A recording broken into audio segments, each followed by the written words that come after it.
नमस्ते और welcome to this session. इस सेशन में साइंस टेक का टॉपिक है। शुरू करते हैं लाइट से। इसके पहले बता दूं कि जितने भी फैक्ट्स का डिस्कशन हो रहा है वो काफी महत्वपूर्ण है और क्वेश्चन इससे आना है।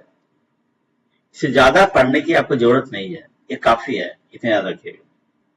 इस पर फोकस कीजिएगा। चलिए शुरू करते हैं।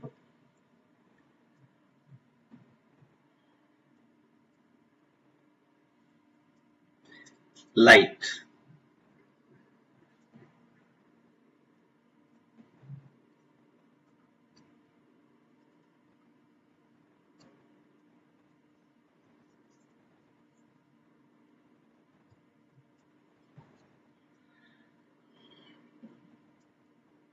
लाइट शुरू करते हैं। लाइट लाइट को क्या कहते हैं? प्रकाश। और लाइट के बारे में आप जानते हैं कि लाइट के बिना किसी चीज को देख नहीं सकते हैं। आंखें हो पर लाइट नहीं रहे तो हम देख नहीं सकेंगे। दूसरी बात क्या है कि लाइट क्या है? एक काइंड ऑफ एनर्जी है, ऊर्जा का एक रूप है। तीसरी बात क्या है कि लाइट इलेक्ट्रोमैग्नेटिक रेडिएशन है, विद्युत चुंबकीय तरंग है। लाइट फील्ड डुअल नेचर भी रखता है, जो इंपॉर्टेंट पॉइंट है। पहले मैं लिख दे रहा हूं यहाँ पे, फिर आगे एक एक पॉइंट को डिस्कस करते हैं हम लोग। तो पहला जो हुआ है लाइट के बारे में, वो क्या हुआ कि एक काइंड ऑफ एनर्जी हुआ। सेकेंड पॉइंट क्या हुआ? इलेक्ट्रोमैग्नेटिक रेडिएशन हुआ, विद्युत चुंबकीय विकिरण हुआ। नेक्स्ट पॉइंट क्या हुआ? लाइट का जो नेचर है वो ट्रांसवर्स है। चूंकि इलेक्ट्रोमैग्नेटिक रेडिएशन, इसलिए विद्युत माध्यम का भी ये चल सकता है। नेक्स्ट क्या है? निर्वात में प्रकाश का जब वेग होता है, याद रखिएगा, 3 × 10⁸ मीटर पर सेकेंड। ठीक है। और अगर भिन्न भिन्न रंग का प्रकाश ले लेते हैं, मान लेते हैं कि हवा है, हवा से प्रकाश किरण चल रही है, वायलेट है, इंडिगो है, रेड है, ब्लू है, तो डिफरेंट कलर्स ऑफ लाइट है, तो उनकी वेलोसिटी एक ही माध्यम में अलग होगा। उसी तरीके से अगर एक रंग का प्रकाश है और डिफरेंट माध्यम में चल रहा है, तभी उसका वेलोसिटी चेंज हो जाएगा। याद रखिएगा, सिर्फ निर्वात में प्रकाश का कोई भी रंग ट्रेवल करे, वो क्या है? उसका वेग एक ही होता है, चेंज नहीं करता है। और क्या हुआ? 3 × 10⁸ मीटर पर सेकेंड। राइट। यदि हम प्रकाश के वेग की बात करें तो आखिर कैसे वो डिसाइड होता है, ये तो यहां देख लीजिए आप कि एक टर्म होता है mu is equal to C0/c। आगे भी डिस्कशन का होगा। म्यू क्या है? रिफ्रैक्टिव इंडेक्स है, वर्तनांक है। C0 क्या है? निर्वात में प्रकाश का वेग है। और C क्या है? पदार्थीय माध्यम प्रकाश का वेग है। याद रखिएगा कि हर एक माध्यम का म्यू का वैल्यू अलग अलग होता है। यदि हम बात करें वाटर का, तो वाटर के लिए म्यू का वैल्यू 1.3 होता है, ग्लास के लिए 1.5 होता है, और हवा के लिए 1 मानते हैं हम लोग। सही। तो हवा में अगर 1 मान लेंगे तब क्या होगा? C0/c होगा। और निर्वात में जो प्रकाश का वेग होगा वही हवा में हो जाएगा, 3 × 10⁸ मीटर पर सेकेंड। लेकिन अगर हम माध्यम बदल देंगे तो क्या होगा? प्रकाश का वेग बदल जाएगा, याद रखिएगा। चलिए नेक्स्ट, प्रकाश के कुछ गुण की बात करते हैं, जिसमें प्रकाश में पहला गुण है कि प्रकाश का परावर्तन होता है, दूसरा प्रकाश का अपवर्तन होता है, और एक और भी गुण है कि प्रकाश एक रेखा में गमन करता है। और एक खास बात बता दूं मुझे कि आपको कि लाइट जो है वो डुअल नेचर शो करता है। लाइट जो है वो दोहरा गुण है। लाइट एक पार्टिकल के रूप में भी है और एक वेव के रूप में भी है। ये क्वेश्चन पूछा है था, मैं लिख देता हूँ, यहीं पे लिख देता हूँ। लाइट सोच डुअल नेचर। राइट। डुअल का मतलब हुआ कि पार्टिकल भी है ये और वेव भी है, याद रखिए। यह मैं पुनः रिपीट कर देता हूँ। डुअल का मतलब particle plus wave as well as wave. चलिए रिफ्लेक्शन की बात करते हैं। प्रकाश का परावर्तन, तो प्रकाश का परावर्तन किसी भी सतह से होता है। सतह में हो सकता है, रुखड़ा हो सकता है, सतह प्लेन हो सकता है, जैसे आप आईने में रोज आप अपने चेहरे को देखते हैं, वहां भी रिफ्लेक्शन ऑफ लाइट होता है।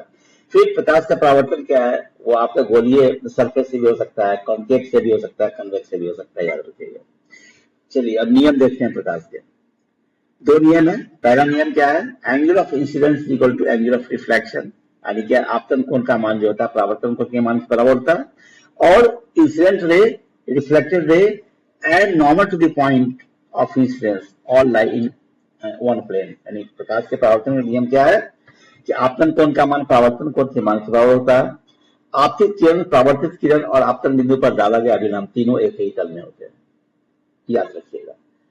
अब यदि मान लेते हैं कि सपोज करते हैं कि कोई भी प्रकाश किरण किसी भी समतल दर्पण पे अगर अविलंब आपतित होती है, अविलंब, तो क्या होगा, आपतन कोण का मान 0 होगा, तो परावर्तन कोण का मान भी 0 हो जाएगा, याद रखिएगा।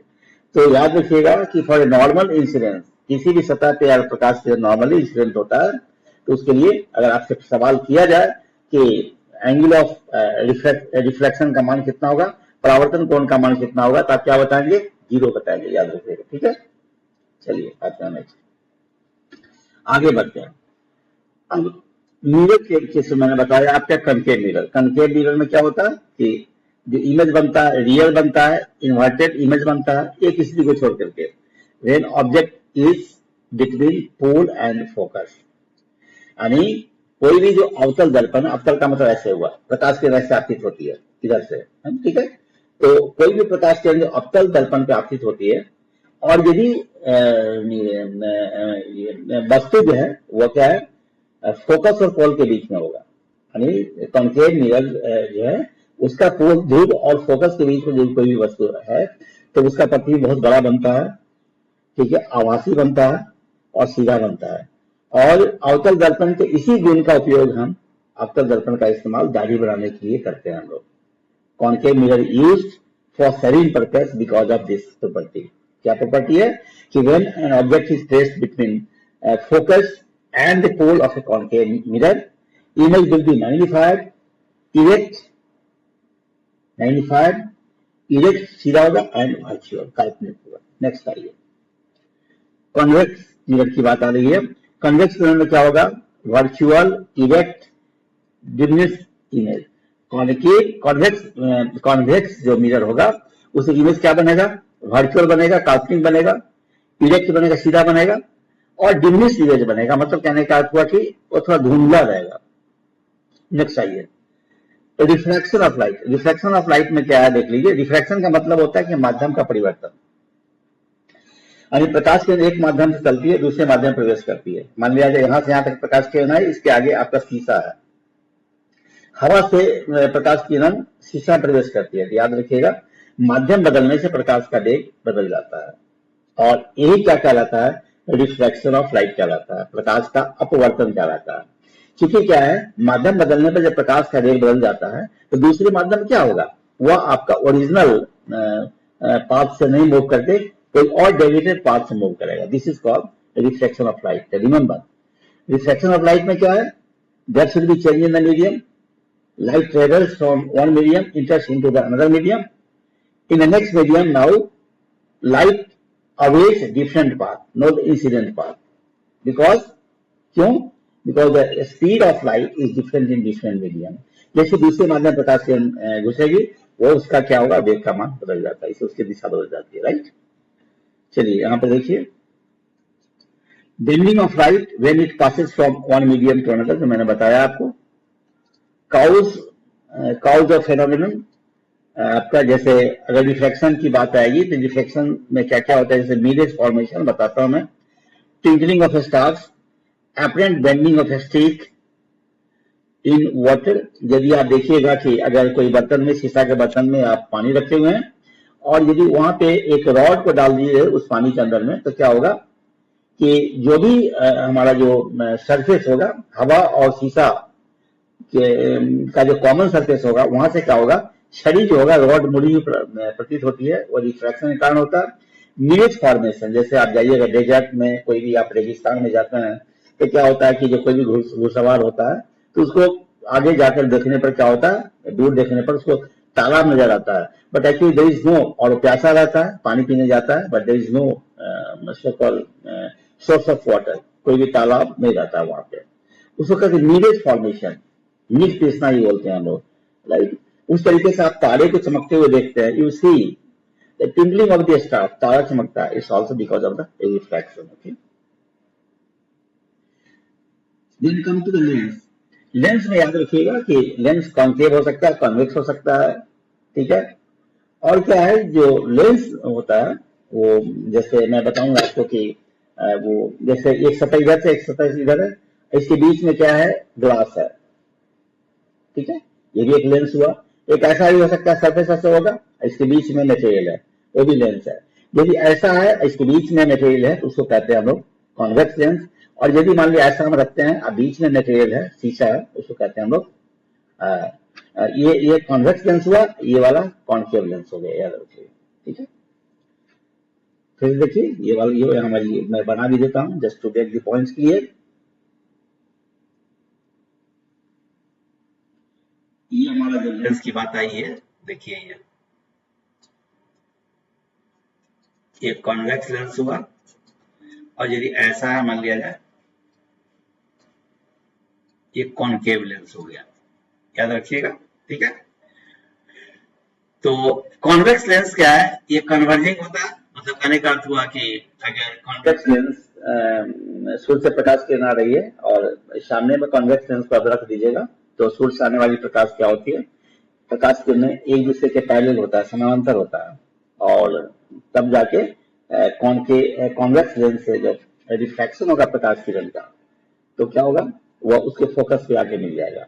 और इसका ही इस्तेमाल हम कर सकते हैं, ये कहीं भी अगर सूर्य की किरण को इकट्ठा करना हो एक बिंदु पर, तो आप कॉन्वेक्स लेंस का इस्तेमाल हम करते हैं। इसको कहते हैं कॉन्वर्जिंग लेंस, यानी सीमित जगह में सीमित बिंदु पर सारे के सारे प्रकाश किरण को ले आना, this is called converging nature, right. तो ये है यहाँ पे कॉन्वेक्स लेंस, कन्वर्जिंग होता है, used in magnifying glasses, spectacles. जैसे मैग्नीफाइंग ग्लासेस का मतलब होता है हमारा, जैसे सिंपल मैग्नीफाइंग ग्लास का मतलब हुआ सिंपल माइक्रोस्कोप। क्या मतलब हुआ, सिंपल माइक्रोस्कोप, ठीक है।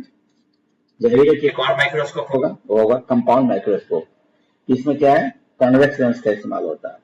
फिर यदि अगर आपके आंख में डिफेक्ट्स है और ये लॉन्ग साइटेडनेस है, जिसको हम हाइपरमेट्रोपिया कहते हैं, क्या बोलते हैं हम लोग, हाइपर मेट्रोपिया, लॉन्ग साइटेडनेस, ठीक है, दीर्घ दृष्टि दोष। दीर्घ दृष्टि दोष में क्या होता है, दूर की चीज आंख को ठीक दिखाई पड़ती है, नजदीक की चीज दिखाई नहीं पड़ती है, इसको करेक्ट करने के लिए हम कॉन्वेक्स लेंस का इस्तेमाल करते हैं, तो याद रखिएगा। ये कॉन्वेक्स लेंस का कई यूज है, आपको ये आपका हाइपरमेट्रोपिया को ठीक करने में इसका इस्तेमाल होता है, लॉन्ग साइटेडनेस को, फिर माइक्रोस्कोप में इसका इस्तेमाल होता है, और फिर ये हमारा कहीं भी अगर प्रकाश किरण को कन्वर्ज करना है तो उसमें इसका इस्तेमाल होता है। नेक्स्ट आइए, कॉन्केव लेंस। कॉन्केव लेंस क्या, डाइवर्जिंग, याद रखिएगा, यानी प्रकाश किरणों को फैला देती है। यूज इन मायोपिया करेक्शन, आपका जो कॉन्वेक्स लेंस है, इसका इस्तेमाल जो है वो आपका जैसे गैलीलियो टेलीस्कोप होता है, तो गैलीलियो का टेलीस्कोप में भी कॉन्वेक्स लेंस का इस्तेमाल होता है।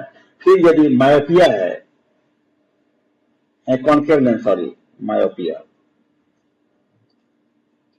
मायोपिया का मतलब हुआ शॉर्ट साइटेडनेस, निकट दृष्टि दोष।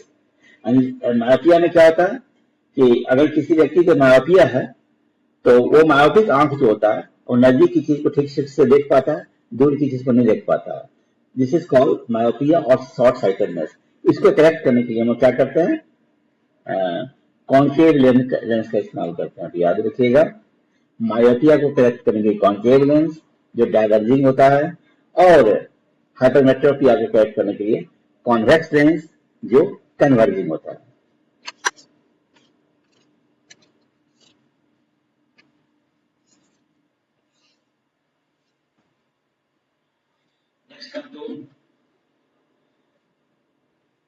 come to magnetism, magnetism,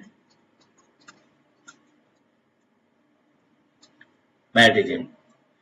तो पहले बता दूं इसके बारे में जनरल कि अब जो भी आपका मैग्नेटिक प्रॉपर्टी होता है वो चुंबकीय गुण का पालन जो होता है, किसी भी सब्सटेंस है, लोहा है, कोबाल्ट है, निकेल है, या इवन लकड़ी है, आपको जान के आश्चर्य होगा, लकड़ी, प्लास्टिक, ये सारे के सारे में मैग्नेटिक गुण होता है।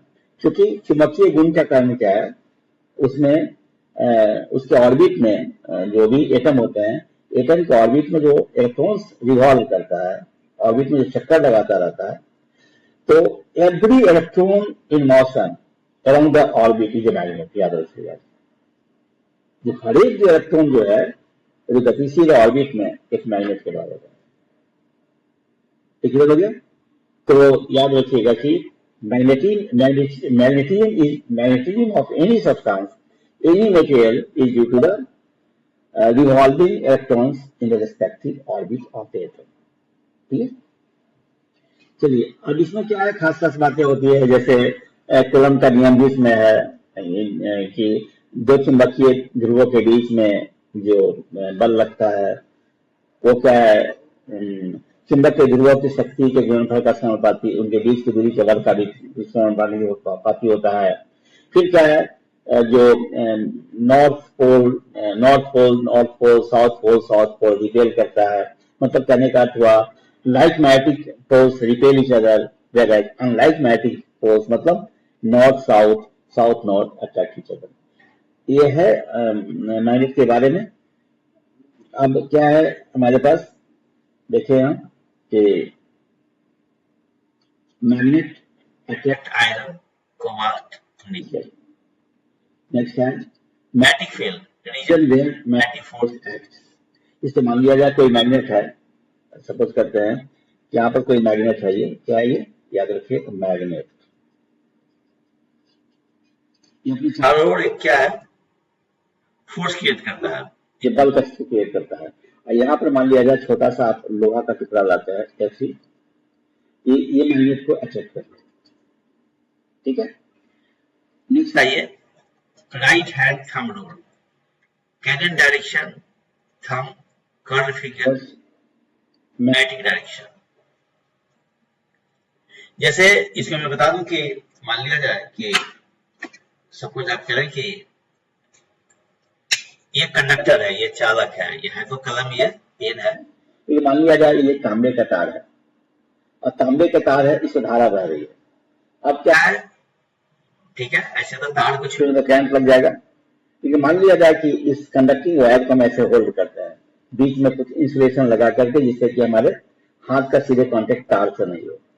ये ऐसा है, देखिए यहाँ पे सी, और ये अंगूठा देख रहे हैं ना, और ये जो कलम जो है, ये डायरेक्शन जो है हमारा कलम का, नीचे से ऊपर मान लिया जाए विद्युत धारा की दिशा है, मतलब कहने का जो अंगूठे की दिशा है विद्युत धारा की दिशा है। And through any conducting wire current pass करता है in the direction of the thumb की दिशा में। तो आप देख रहे हैं शेष अंगुलियां, ये मैग्नेटिक फील्ड की दिशा होगी, क्योंकि किसी भी चालक तार से धारा बहेगी। तो मैंने पहले ही बताया कि every electron in motion is a magnet, every charge particle in motion is a magnet. हर एक जो आवेशित जो कण है, वस्तु है, यदि गतिशील है तो एक मैग्नेट है। तो जब भी किसी चालक धार से विद्युत धारा बहती है तो क्या होता है, फ्री इलेक्ट्रॉन्स का फ्लो होता है। तो क्या, जब फ्री इलेक्ट्रॉन का फ्लो हो गया तो एक मैग्नेट बन गया।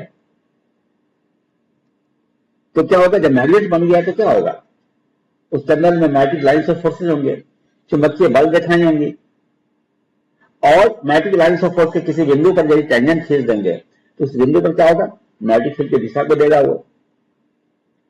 तो याद रखिएगा, if you hold the conducting wire so that the thumb is in the direction of the electric current, then the bending of the rest of the fingers will define the magnetic lines of forces।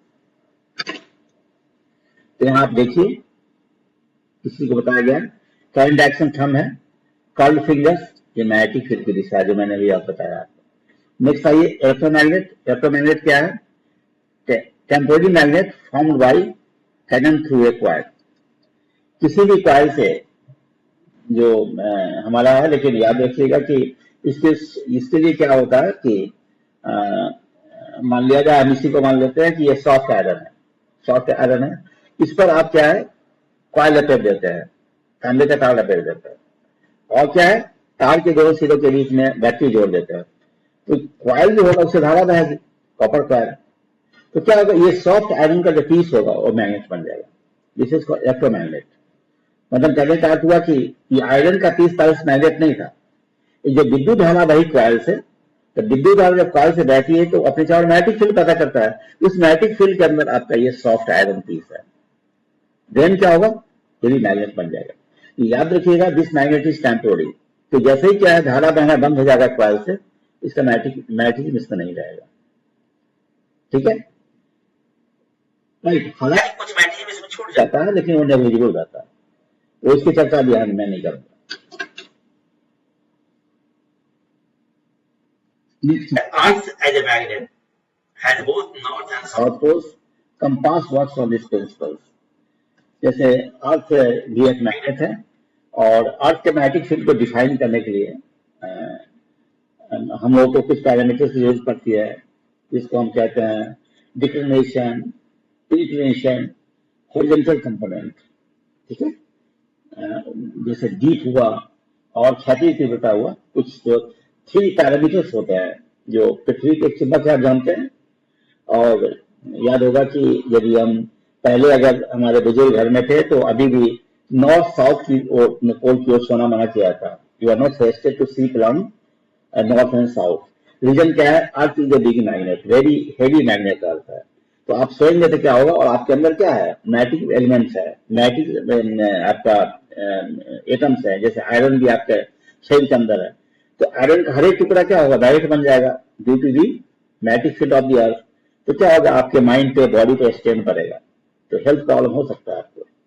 इसे सलाह दिया जाता है कि आप north south तरफ नहीं छोड़िए, ओके। नेक्स्ट आते हैं हम लोग इलेक्ट्रिसिटी।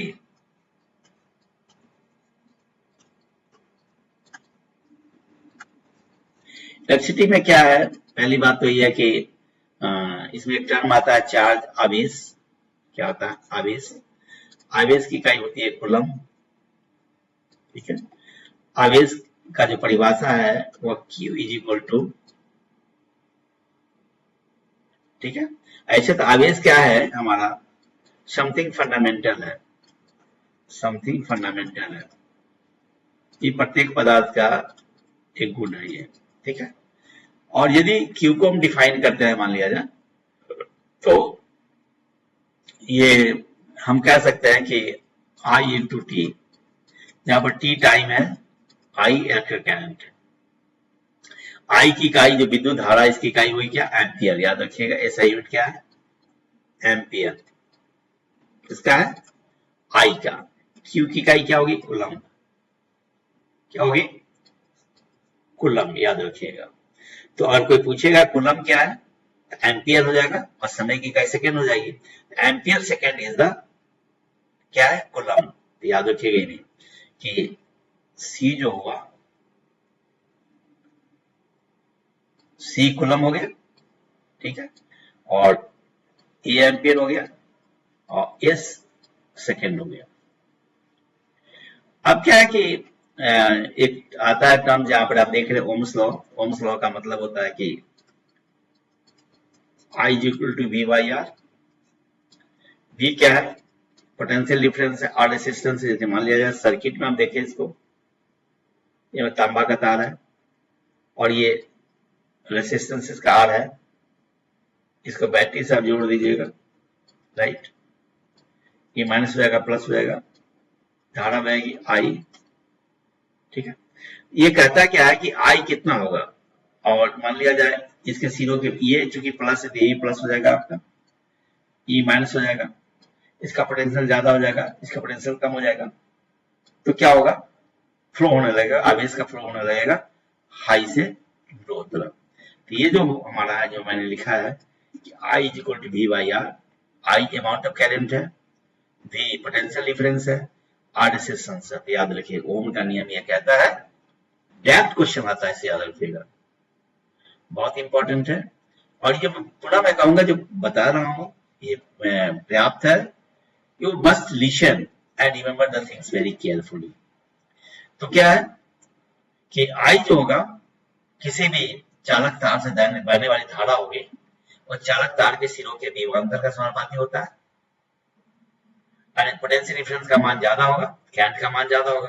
पोटेंशियल डिफरेंस का मान कम होगा, करंट का मान कम होगा। और उस तार के प्रतिरोध का बीच का समानुपाती होता है। इलेक्ट्रिकल रेजिस्टेंस जितना ज्यादा होगा, करंट का मान कम होगा। यहाँ पर क्या इलेक्ट्रिकल रेजिस्टेंस क्या हुआ, किसी भी तार का जो विद्युतीय प्रतिरोध हुआ एक रुकावट हो गया जो उससे बहने वाली धारा का विरोध करता है। याद रखिए।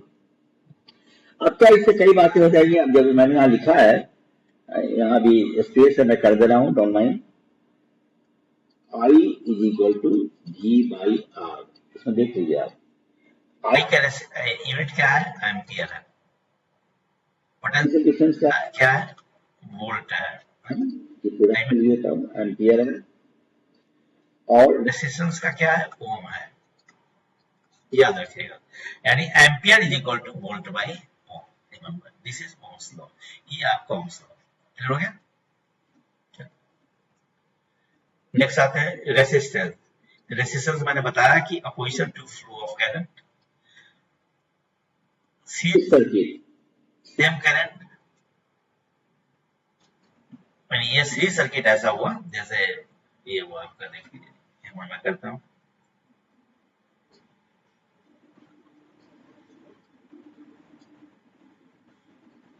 बैटरी दे दिया, यहाँ सेल दे दिया माइनस प्लस, एक रेजिस्टेंस R1 है, R2 है, R3 है। इसको कहते हैं सीरीज। मतलब कहने का अर्थ हुआ कि यदि आप तीन है जो एक ही कतार में खड़े हो जाए और एक का मान लिया जाए आपका दाहिना हाथ दूसरे के बाएं से, दूसरे का दाहिना तीसरे के बाएं से, और जो पहले का जो बायां है और तीसरे का अंत का जो दाहिना है वो उसको बैटरी से जोड़ दीजिएगा। इस तरह कनेक्शन जो होता है जिसको सीरीज कनेक्शन। सीरीज में क्या होता है, धारा का मान एक ही रहता है, लेकिन जो डिफरेंट रेजिस्टेंस होते हैं उनके बीच में पोटेंशियल डिफरेंस का मान चेंज करता है। याद रखिए। हमारी पैरेलल जो होता है इसमें क्या होता है कि जैसे मान लिया जाए कि एक अप फ्रेम यहाँ है, एक यहाँ है, एक यहाँ है, एक लाइन में नहीं बल्कि आगे पीछे आप यहाँ हैं, ठीक है। बीच में एक और आपका फ्रेंड है और एक और फ्रेंड है आपका। अब सभी के सभी तीनों जो है अपने लेफ्ट हैंड के एक बिंदु पर और दाहिने हैंड के एक बिंदु पर रख दीजिएगा। तो सबका जो लेफ्ट हैंड है और राइट हैंड है उसके बीच में बैटरी जोड़ दीजिएगा। ये जो कनेक्शन होगा धारा जो रहेगी इस इसका पैरेलल कम्युनिकेशन। तो पैरेलल कम्युनिकेशन में क्या हो गया, पोटेंशियल डिफरेंस का मान एक ही रहेगा क्योंकि एक पॉइंट का पोटेंशियल एक ही होता है। पोटेंशियल डिफरेंस का मान एक ही होगा। क्लियर हो गया। यहाँ पे सीरीज में क्या था, पोटेंशियल डिफरेंस का मान चेंज कर जाता था। जितने भी रेजिस्टेंस है R1, R2, R3 इनके बीच में पोटेंशियल डिफरेंस का मान चेंज कर जा रहा था उनके रेजिस्टेंस के अनुसार। यहाँ पर क्या है, पोटेंशियल डिफरेंस का मान एक ही है क्योंकि एक बिंदु का पोटेंशियल एक ही होता है। ठीक है। और उससे बहने वाली धारा का मान चेंज कर जाएगा। और रेजिस्टेंस में चूंकि यहाँ पर यहाँ धारा बहेगी तो अलग अलग चला जाएगा ना, दिशा अलग अलग हो जाएगी। तो क्या है, यहाँ पर चूंकि डिफरेंट दिशाएं हो जाती है, डिफरेंट डायरेक्शन में भी करंट हो जाएगा पैरेलल कम्युनिकेशन में, इसलिए यहाँ एक्चुअल करंट का मान चेंज कर जाएगा। पोटेंशियल डिफरेंस का मान एक ही होगा पैरेलल में। लेकिन सीरीज में क्या होगा कि हमारा करंट का मान एक ही रहेगा, पोटेंशियल डिफरेंस का मान चेंज कर जाएगा। पैरेलल में पोटेंशियल डिफरेंस सेम रहेगा और करंट का मान चेंज कर जाएगा। जैसे हमारे घर में, आपके घर में जो है इलेक्ट्रिसिटी का कनेक्शन रहता है, आप देखिएगा फैन ऑन करना चाहेंगे फैन ऑन कर देंगे, लाइट को ऑफ रखेंगे, ठीक है। पैरेलल कम्युनिकेशन है, समानांतर क्रम है। फिर एक ही सीरीज में रहेगा तब तो एक सीरीज को ऑन कीजिएगा, ऑन कीजिएगा, सारा जल जाएगा, और ऑफ कीजिएगा सारा ऑफ हो जाएगा। नेक्स्ट आते हैं heating effect of current. Heating effect of current जो है इसको कहते हैं विद्युत धारा को उसमें प्रभाव। तो मानिए कोई तार है तो तार से धारा बहेगी, तो तार से धारा बहेगी तो उसमें हीट उत्पन्न होगा। और इसको जूल नामक साइंटिस्ट ने इसको दिया था, इसको कहते हैं joules law of heating effect of current. और ये क्या होता है देख लीजिए, यहाँ पे जगह देखता हूँ, मैं लिख देता हूँ, यहीं पे मैं लिखता हूँ H is equal to I² R into T। ये याद रखिएगा। ये क्या है? Joules law of heating effect of current. Of course it will be in joule, ये जूल में होगा। तो एक क्या है? तार में उत्पन्न उष्मा। आई क्या है? तार से बहने वाली धारा। आर क्या है? तार का प्रतिरोध। टी क्या है? Time for the flow of the current. तो क्या आपने देखा? Amount of heat produced is directly proportional to the square of the current flowing through the conducting wire, directly proportional to resistance of the wire, and directly proportional to time for the passage of the current. यानी किसी भी चालक तार से जब धारा बहती है तो उसमें उत्पन्न ऊष्मा का परिमाण जो होता है उस चालक से बहने वाली धारा के वर्ग का समानुपाती होता है, तार के प्रतिरोध का समानुपाती होता है और धारा के बहने के समय का समानुपाती होता है। करंट बढ़ेगा तभी हीट का मान बढ़ेगा, करंट बढ़ेगा तो रेजिस्टेंस बढ़ेगा तभी बढ़ेगा और समय बढ़ेगा तो तभी बढ़ेगा। ठीक है, this is joules law of heating effect of current. और इसका इस्तेमाल क्या है? फ्यूज में होता है आपका, फिर जो हमारे इलेक्ट्रिक केटल है या इलेक्ट्रिक आयरन है, इमर्सन रॉड है, इन सभी जगहों में क्या है use law of heating effect of current लागू होता है। रिमेंबर। नेक्स्ट टर्म में यहाँ पर आप देख रहे हैं पावर। पावर का मतलब आपको इलेक्ट्रिकल पावर, विद्युतीय शक्ति। इलेक्ट्रिकल पावर मीन्स वाट, है ना। और इससे वाट को क्या बोलेंगे हम लोग? याद रखिएगा कि W इज इक्वल टू होता है V इंटू I। यानी आप वोल्ट में यदि गुना कर देंगे करंट से तो हमारा मिलेगा क्या? वाट मिलेगा। मतलब क्या हुआ? Volt into ampere. पूछेगा कोई कि वाट क्या है, क्या बोलेंगे? Volt into ampere. यानी कहने का अर्थ हुआ कि विद्युतीय ऊर्जा का जो खपत का दर है उसको क्या कहेंगे हम लोग? पावर के इलेक्ट्रिकल पावर कहेंगे। वाट याद रखिए, वाट होता है, पावर की इकाई वाट होती है। और यदि इलेक्ट्रिक एनर्जी की बात होगी तो इकाई जूल होती है। और कमर्शियल यूनिट की जब बात आएगी तो किलो वाट आवर होता है, kilo watt hour. 1 kilo watt hour मतलब 1 unit is equal to 3.6 million joule. 1 kilo watt hour, kilo watt hour का मतलब यूनिट, एक कमर्शियल इलेक्ट्रिक एनर्जी की इकाई है।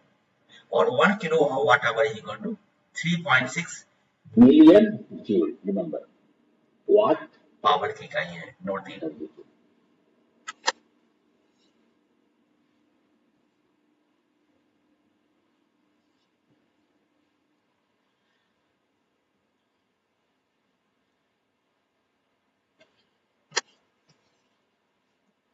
अब हम हीट की बात कर रहे हैं। यहाँ पे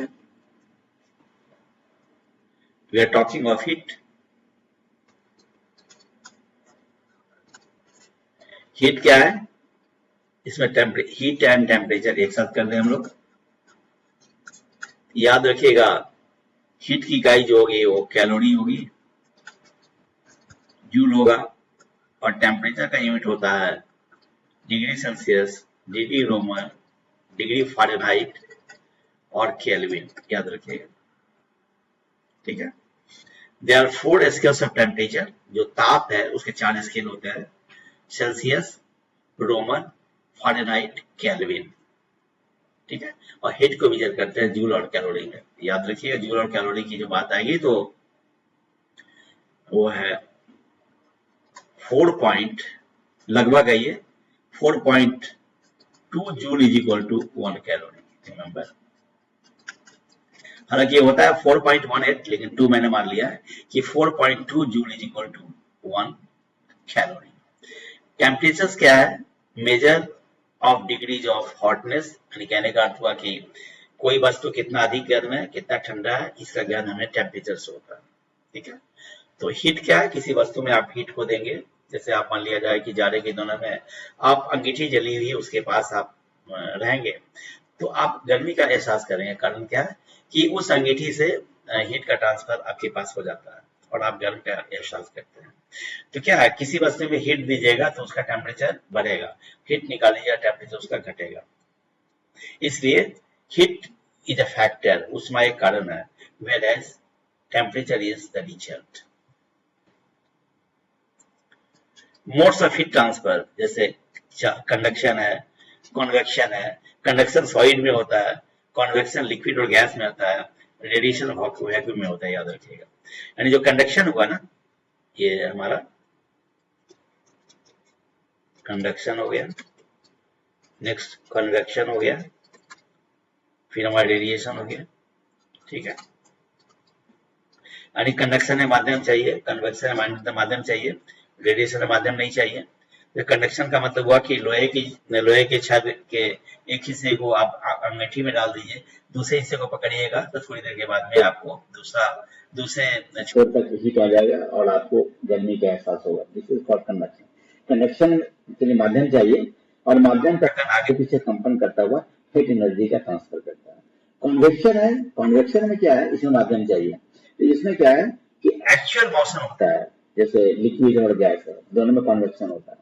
तो इसमें एक्चुअल मूवमेंट होता है। जैसे एक बर्तन में पानी आप रख दीजिएगा और पानी रखकर आप किसी स्टोव पे गर्म कीजिएगा, तो क्या होगा कि थोड़ी देर के बाद में जो नीचे का पानी गर्म होकर के हल्का हो जाएगा, ऊपर उठेगा, ऊपर का भारी कण नीचे आएगा।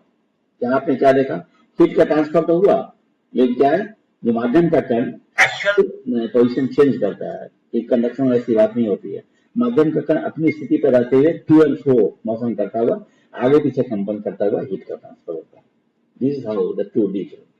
रेडिएशन में क्या है, सूर्य से जो प्रकाश किरण हमारे पास आती है, हीट भी आता है या इलेक्ट्रोमैग्नेटिक रेडिएशन आता है, वो क्या है, और उसके ऊपर माध्यम नहीं है। यदि हम देखें एग्जैक्टली तो क्या है, 640 किलोमीटर और सो के ऊपर में कोई हमारे एटमॉस्फेयर नहीं है, फिर भी the sun is radiating energy in the form of electromagnetic radiation, heat and light continuously. तो क्या है, ये रेडिएशन से ही संभव हो पाता है। नेक्स्ट हम आते हैं वेव, तरंगे, इसको क्या बोलते हैं हम लोग, तरंग। तरंग क्या है, वेव क्या है, डिस्टर्बेंस है। क्या है, disturbance of the medium particle, माध्यम के कण का डिस्टर्बेंस है। जैसे क्या कीजिए कि जल की सतह पर एक पत्थर फेंक दीजिए, क्या होगा, उसमें हिरोड पैदा हो जाएगा। दो खंभों के बीच, पिलर के बीच में, सपोर्ट के बीच में तार टांग दीजिए, तार को डिस्टर्ब कर दीजिएगा, तो अभी क्या होगा, तार ऊपर नीचे जाएगा। फिर आप देखिएगा कि आपकी स्कूल कॉलेज में घंटी लगती है, एक अगर स्टार्ट होना है, पीरियड या खत्म होना है, तभी घंटी लगती है। तो वहां भी आप देखते हैं कि वेव्स हमारे पास आता है। तो वेव्स क्या है, वेव्स मीडियम पार्टिकुलर डिस्टर्बेंसेज है, राइट। ये वेव्स दो तरह का होता है, हमारा ट्रांसफर हो सकता है, लॉन्गिट्यूडनल हो सकता है। ये ट्रांसफर लॉन्गिट्यूडनल दोनों जो होते हैं वो क्या है, ये एडवांसिंग होते हैं, प्रोग्रेसिव होते हैं। तो कुछ ऐसे वेव्स भी होते हैं जो एक खास रीजन में सीमित रहते हैं, उसको कहते हैं हम लोग standing waves, stationery waves. Waves में क्या होगा, वेव्स को माध्यम चाहिए, जिससे को नहीं चाहिए, जिसको माध्यम चाहिए उसको कहते हैं मैकेनिकल वेव्स।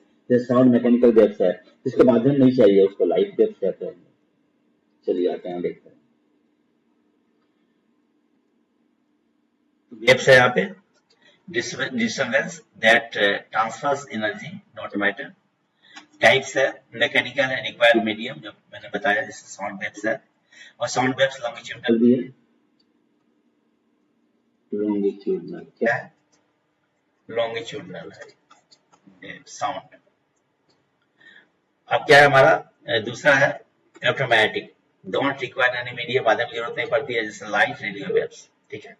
ये जो हमारा होता है इलेक्ट्रोमैग्नेटिक वेव्स, ये ट्रांसवर्स होता है, याद रखिए क्या होता है, ट्रांसवर्स होता है। नाउ आइए लॉन्गिट्यूडनल।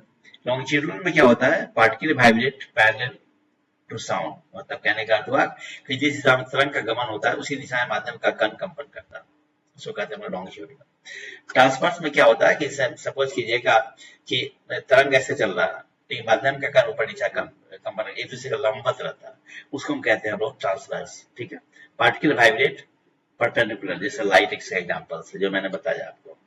वेव का जो कैरेक्टरिस्टिक्स है वो है हमारा wavelength, frequency, amplitude and velocity, ठीक है। इनके बीच में रिलेशन ये है हमारा कि v इज इक्वल टू होता है n into लैम्डा, जहां v velocity of the wave है, n फ्रीक्वेंसी है, लैम्डा वेवलेंथ तरंग लंबाई है। यदि हम फ्रीक्वेंसी और टाइम पीरियड के बीच में रिलेशन देखें तो ये होता है हमारा n is equal to 1/t, जहां पर क्या है टाइम पीरियड है, दोलन काल है। ओके,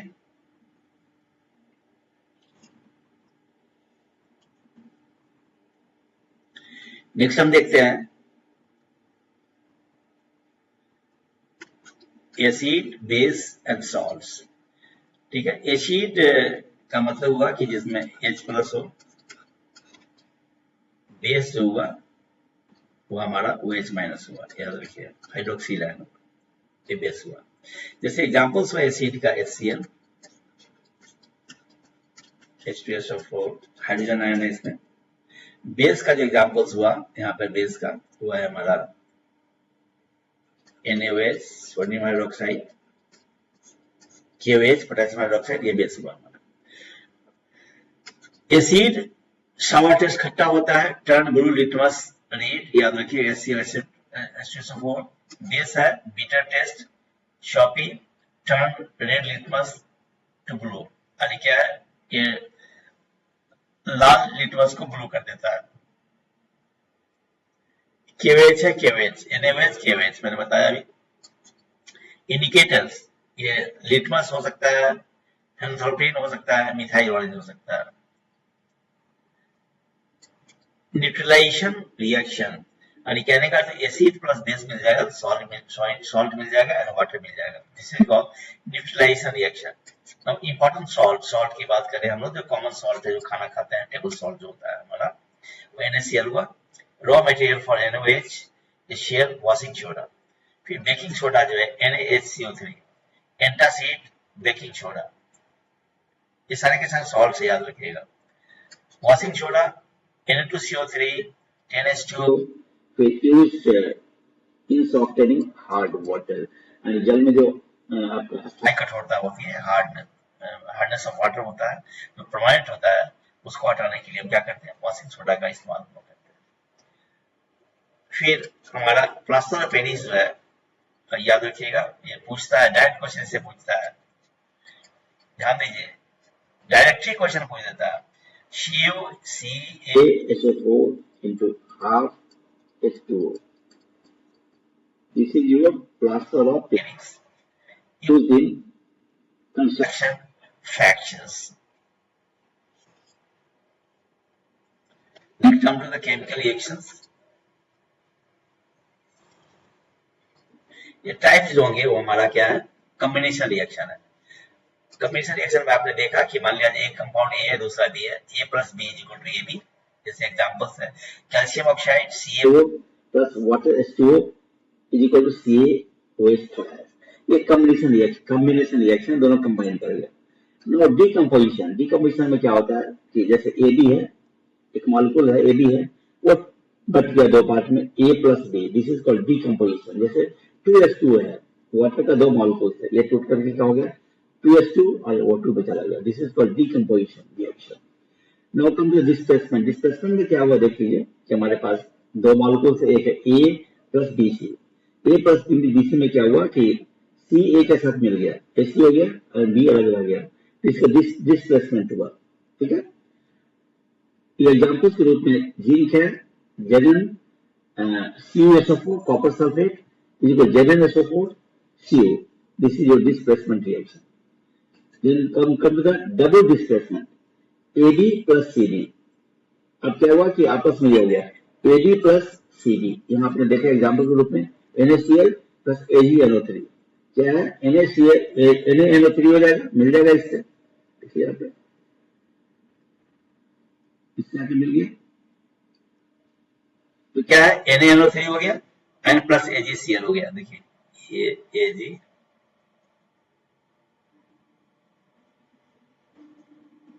से आके मिल गया। ठीक है, अब आते हैं रेडॉक्स रिएक्शन। रेडॉक्स का मतलब हुआ oxidation reaction, oxidation reduction. Oxidation में ऑक्सीजन का संयोग होगा, जुटेगा, और रिडक्शन में हाइड्रोजन का होगा। तो देखिए इसमें हमारा देख लीजिए एक टर्म आता है कोरोशन, ये क्या है? Gradual eating away of metals that is rusting of iron. देखते हैं लोहा में जंग लग जाना, रस्टिंग ऑफ आयरन।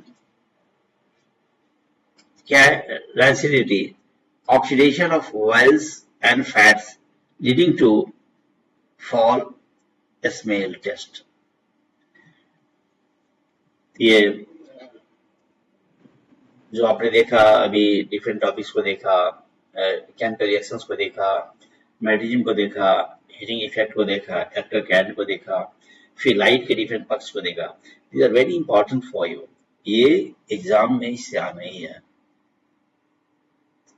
और ये सुटेबली इस लेक्चर को तैयार किया गया ताकि आपका कोई क्वेश्चन छूटे नहीं।